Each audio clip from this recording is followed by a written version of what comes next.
નમસ્કાર મિત્રો, વિડીયોમાં તમારું સ્વાગત છે। જી હા મિત્રો, અત્યારે હાલ મોટા અને મહત્વના સમાચાર સામે આવી રહ્યા છે। તો મિત્રો, સમાચારમાં વાત કરીએ તો પનીર ખાવાના શોખીન હોય તો સાવધાન થઈ જજો। હોટલમાં જઈને પનીરની સબ્જીનો ઓર્ડર કરતા પહેલા 100 વખત વિચારજો, કેમ કે સુરતના પૂણા ગામની કૃષ્ણાનગર સોસાયટીમાંથી નકલી પનીરનો મોટી માત્રામાં જથ્થો પકડાયો છે। ભાડે મકાનમાં 300 કિલોથી વધુ પનીરનો સ્ટોરેજ રખાયો હતો। આરોપી પંકજ ભુજ રાજકોટથી પનીર મંગાવતો હતો અને 220 રૂપિયા કિલો અલગ અલગ ડેરીમાં વેચાણ કરતો હતો।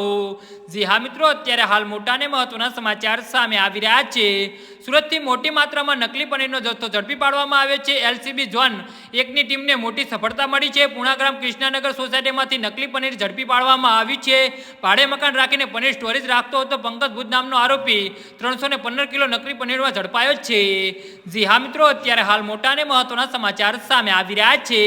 જે રાજકોટથી પનીર મંગાવતો હતો અને 220 રૂપિયા કિલોના ભાવે પનીર અલગ અલગ ડેરીમાં વેચતો હતો।